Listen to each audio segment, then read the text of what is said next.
सुबह शाम बर्तन। हे भगवान, फिर से रसोई में इतने सारे बर्तनों का पहाड़ इकट्ठा हो गया। समझ में नहीं आता ये घर है या कोई ढाबा। जितनी बार भी रसोई में आओ उतनी ही बार बर्तनों का पहाड़ मिलता है। बर्तन धो धोकर मैं तो परेशान हो गई हूं।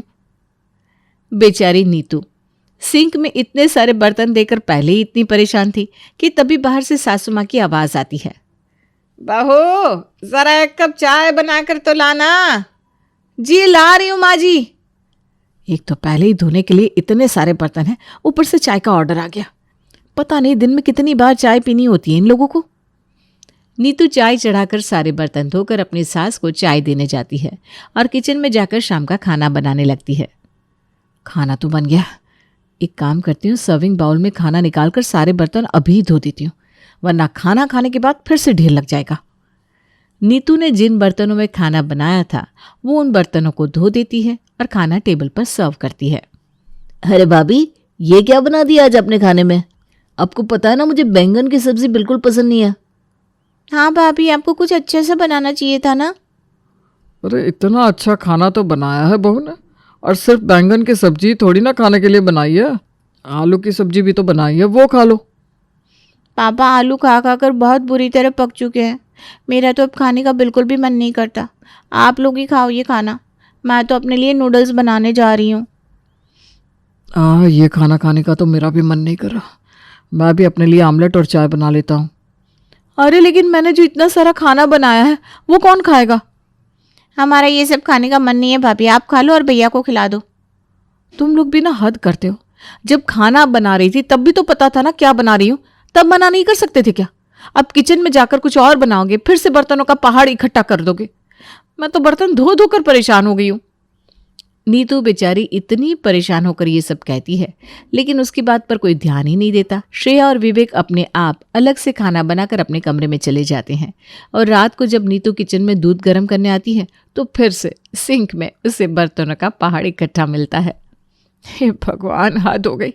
अभी डिनर के बाद मैं सारे बर्तन धोकर गई थी, फिर इतने सारे बर्तनों का पहाड़ कैसे इकट्ठा हो गया? और ये केक बनाने का सामान यहाँ पर कैसे आ गया? पता नहीं ये लोग क्या क्या करते रहते हैं और मेरा काम बढ़ाते रहते हैं। नीतू बेचारी किचन में दूध गर्म करने आई थी और उसे फिर से ढेर सारे बर्तन धोने पड़ते हैं, और इस बार तो घर की मिक्सी और न जाने क्या क्या सब गंदा पड़ा था। बर्तन धोकर पूरे किचन को साफ करते करते उसे फिर से पूरा 1 घंटा लग जाता है। कुछ दिन बाद, अरे बहू, आज नाश्ते में क्या बनाया है तूने? बहुत जोर से भूख लग रही है। आपने कल कहा था ना माँ जी कि आपका पोहा खाने का मन कर रहा है, तो नाश्ते में पोहा बनाया है। मुझे तो समझ में नहीं आता, आप लोगों को पोहा खाने में मज़ा क्या आता है? अरे नाश्ता तो कम से कम थोड़ा तड़क भड़क होना चाहिए, जिसमें कुछ चटपटे मसाले का टेस्ट हो। इस पोहे में तो मुझे कोई स्वाद ही नहीं आता। हाँ भाभी, और वैसे भी ना आज संडे है, तो संडे के दिन तो आपको कुछ अच्छा बनाना चाहिए था ना। हाँ बहू, मेरा भी ना कल पोहे खाने का मन कर रहा था, लेकिन आज तो पोहा खाने का बिल्कुल मन नहीं कर रहा। एक काम करते हैं, कुछ और खाते हैं। तो सबके लिए आलू के पराठे बना ले। क्या? जब आप सबको आलू के पराठे खाने थे तो मुझे पहले क्यों नहीं बताया? अब फिर से सब कुछ करना पड़ेगा और बर्तन भी डबल डबल इकट्ठा होंगे, सो अलग।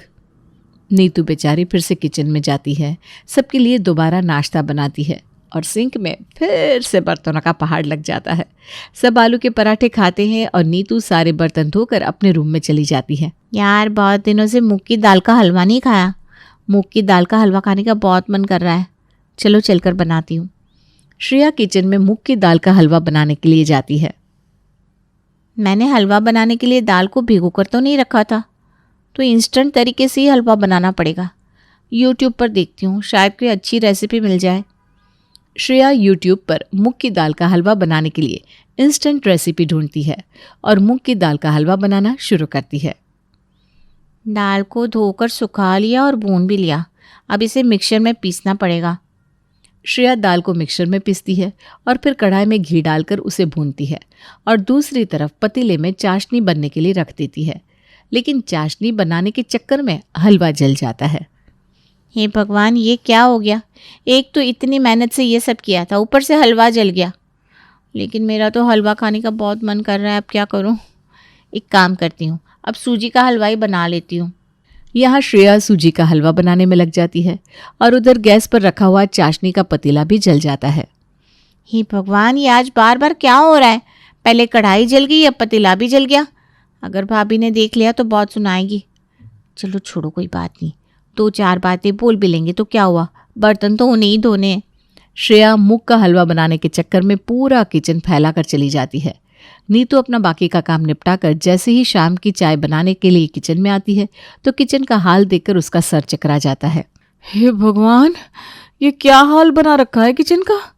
इस घर में कितनी बार भी कितने भी बर्तन धो लो, लेकिन 5 मिनट बाद फिर से बर्तन इकट्ठे हो जाते हैं। ऊपर से जले हुए बर्तन भी अब धोने पड़ेंगे। बस अब बहुत हो गया, मैं अब और इस घर में बर्तन नहीं धो सकती। अब तो घर में बर्तन धोने के लिए कामवाली रखनी ही पड़ेगी। नीतू बर्तन धो धोकर बहुत परेशान हो चुकी थी, इसलिए वो बर्तन धोने के लिए घर में एक कामवाली को रख लेती है। अच्छा गंगू सुनो, वैसे मेरी बात तुम्हें थोड़ी अजीब लग सकती है, लेकिन तुम्हें हमारे घर में बर्तन धोने के लिए 3 टाइम आना होगा, या शायद कभी कभी 4 टाइम। अरे इतना टाइम बर्तन कौन धोता है? आपका घर है कि घर के अंदर ढाबा खोले लाए? बस कुछ ऐसा ही समझ लो। तुम मुझे अपना नंबर दे दो, अगर बीच में कभी बर्तन धोने के लिए ज़रूरत होगी तो मैं तुम्हें फ़ोन कर दूंगी। ठीक है ठीक है। अब गंगू घर में बर्तन धोने आती तो सुबह शाम और दोपहर में तो उसे बर्तन धोने ही पड़ते, लेकिन कभी कभी ज़्यादा बर्तन इकट्ठा होने की वजह से नीतू उसे दिन में 2-3 बार और बुला लेती, जिस चक्कर में अब गंगू का दिमाग भी खराब हो गया। क्या करूँ यार, आज तो पकोड़े खाने का बहुत मन हो रहा है। एक काम करता हूँ, जाकर बना ही लेता हूँ। विवेक किचन में पकोड़े बनाने आता है और पूरा किचन तहस महस कर देता है। कहीं स्लैब पर बेसन बिखरा हुआ था, कहीं चाय, और बर्तन तो उसने इतने इकट्ठे कर दिए जिसका कोई जवाब ही नहीं। नीतू थोड़ी देर बाद किचन में आई। हे भगवान, मुझे थोड़ी हिम्मत दो। अभी बेचारी गंगू थोड़ी देर पहले ही बर्तन धोकर गई थी, अब उसे फिर से फ़ोन करूँगी तो वो भी क्या सोचेगी। लेकिन क्या करूँ, बुलाना तो पड़ेगा ही। मुझे शाम के लिए खाना भी तो बनाना है और मुझ में इतनी हिम्मत नहीं कि मैं ये सारे बर्तन अभी धो सकूं। नीतू गंगू को कॉल लगाती है।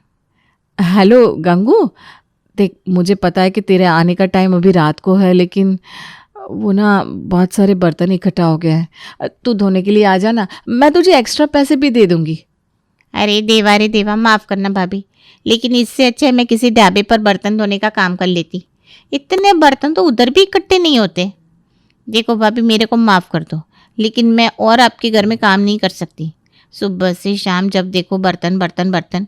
आप किसी और को काम पर रख लो, मैं नहीं आएगी। अरे गंगू, मेरी बात तो सुन। ना बोला ना, मैं आपके घर में बर्तन धो धोकर बहुत परेशान हो गई लिए।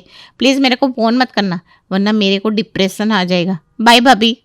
गंगू फ़ोन रख देती है और ये सुनकर कि गंगू ने काम छोड़ दिया है, नीतू की आंखों से आंसू निकल आते हैं। इतनी मुश्किल से एक काम वाली मिली थी, वो भी हाथ से चली गई।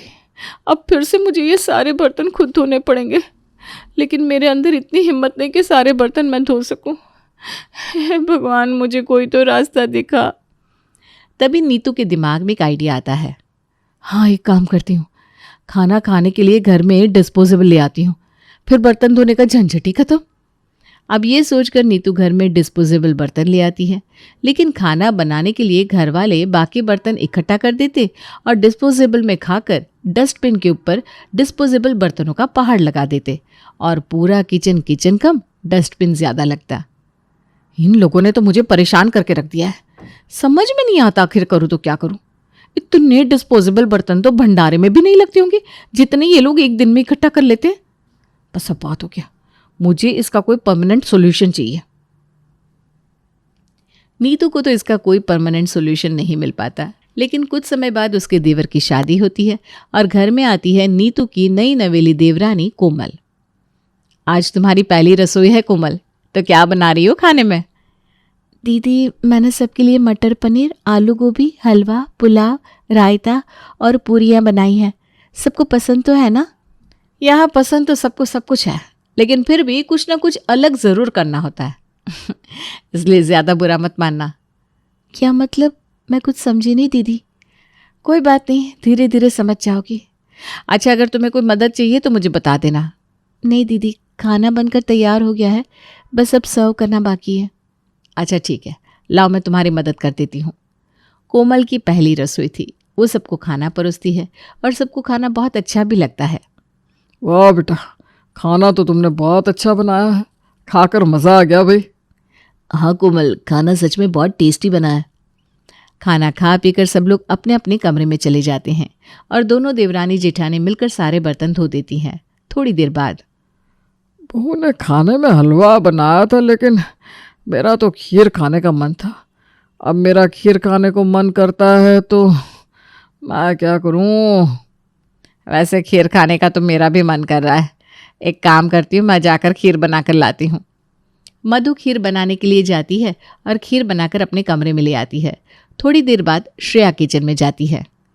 पता नहीं आज दिन में पैनकेक खाने का मन क्यों कर रहा है। जल्दी से बना लेती हूँ, वरना अगर नीतू भाभी ने बनाते हुए देख लिया तो फिर से सुनाएंगी, इतने सारे बर्तन इकट्ठे कर दिए।